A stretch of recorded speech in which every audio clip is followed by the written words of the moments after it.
Assalamualaikum warahmatullahi wabarakatuh. Semoga Naomi semua dalam keadaan sehat walafiat. Baiklah, hari ini Naomi kita tidak menambah materi, melainkan kita akan mengulas kembali mengenai pembelajaran kita yang telah lalu, dan termasuk dengan kisi-kisi yang akan keluar nantinya di ujian semester genap, ya. Nah, di sini yang Umi akan masukkan di dalam soal nanti, yaitu tentang penggunaan anak tuh, ya. Yang pertama tentang penggunaan anak tuh.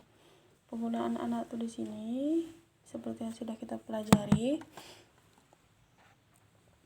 Nah, di sini ada contohnya dan harus anak Umi ingat, dalam pembuatan kalimat semuanya harus sejenis. Kalau di dalam ini ismul isyarahnya muzakkar, maka isim di dalamnya juga akan mengikut muzakkar. Otomatis anak tuh yang mengikuti di dalamnya juga harus muzakkar. Begitu juga dengan seterusnya. Oke, diperhatikan kembali, dibuka kembali buku catatannya, dan Umi harap sambil Umi menjelaskan ini, nah Umi juga membuka buku catatan, ya, melihat kembali buku catatan. Nah, diperhatikan kembali cara penulisannya. Setelah ismul isyarah diikuti dengan isim dengan menggunakan alif lam. Nah, dengan menggunakan alif lam dan baris harus dhammah, ya. Baris harus dhammah.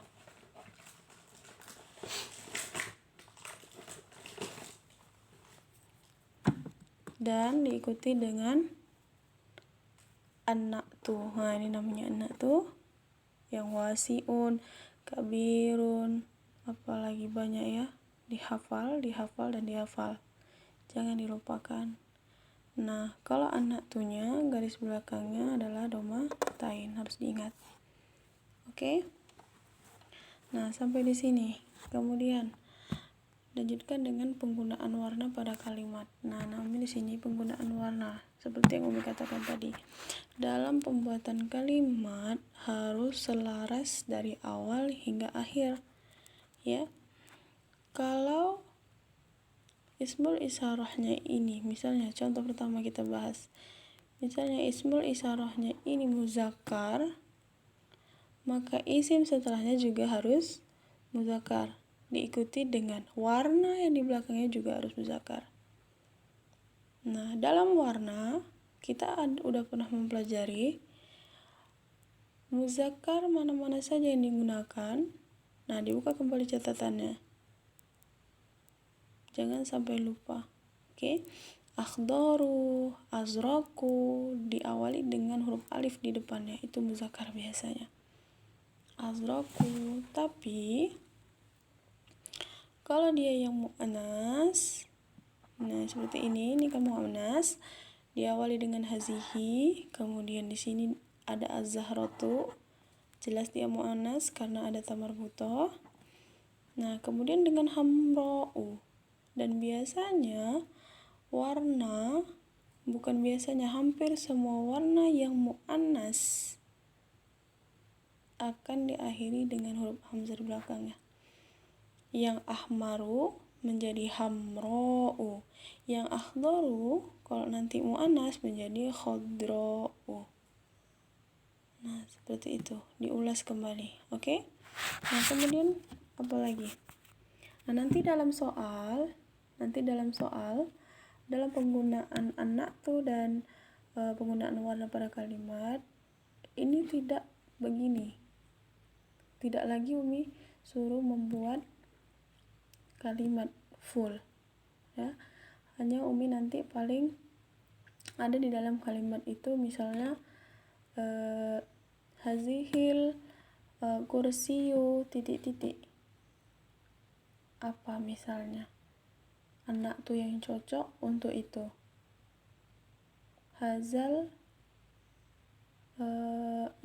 hazal kursiyu titik-titik, apa yang cocok. Nah, itu seperti itu ya. Begitu juga dengan warna apa cocok, dipikirkan. Kalau dalam benda itu misalnya disuruh misbahun, coba diperhatikan misbahun itu warnanya apa, lampu itu warnanya apa, kemudian dicocokkan misbahun itu muzakkar atau muannas, misalnya seperti itu. Oke, seperti itu ya. Kemudian penggunaan huruf jar dan huruf zarfi. Penggunaan huruf jar dan huruf zarfi di sini Umi kita ulas kembali ya. Di sini Umi ambil contohnya fi ya, Umi ambil fi. Nah, al-qalamu fil jaibi ya. Dalam pembuatan kalimat yang di dalamnya ada huruf zarfi dan huruf jar, di awal isim awal harus menggunakan alif lam. Ya, harus diingat ya. Isim awal harus menggunakan alif lam. Berkali-kali Umi bilang ya. Begitu juga dengan isim setelah huruf jar. Setelah huruf jar jangan lupa setelah fi, setelah ala, setelah amama, waro'a, setelahnya harus berbaris kasroh ya, harus diingat ya. Setelah huruf jar atau huruf zarfi ya, ini kan setelah namanya, setelah fi ya. Setelah huruf zarfi harus baris kasroh, jangan lupa. Oke. Di sini contohnya al-qalamu fil jaibi, kemudian al-muallimu amama sapurati. Kemudian ini yang paling penting dan tentunya banyak skornya nanti ya kalau dia timbul di dalam soal. Nah, ini jangan lupa ya. Nah, ini akan selalu keluar. Nih, dan ini nggak boleh lupa. Mana dia? Yaitu mengenai pengubahan isim dari mufrad ke musanna dan ke jamak. Nah, jangan lupa musanna itu jumlahnya 2, jamak itu lebih dari 2. Jangan lupa. Oke. Dibuka kembali buku catatannya. Sembari Umi menjelaskan, dibuka kembali buku catatannya mengenai ini. Cara pengubahannya Umi akan ulang kembali ya. Ini untuk muzakkar ya. Muzakkar apa? Muzakkar laki-laki ya. Ya, ini untuk muzakkar. Nih. Nah, yang atas untuk muzakkar. Bagaimana cara pengubahan untuk muzakkar? Muzakkar ini biasanya cenderung kepada orang. Begitu juga dengan muannas, itu lebih mudahnya ya. Benda bisa Umi, benda bisa. Nah, benda bisa. Cuman jarang. Ya. Jarang diubah menjadi jamak. Oke. Nah, kita ambil contoh mu'alim. Ini untuk muzakkar. Muzakkar, cara pengubahannya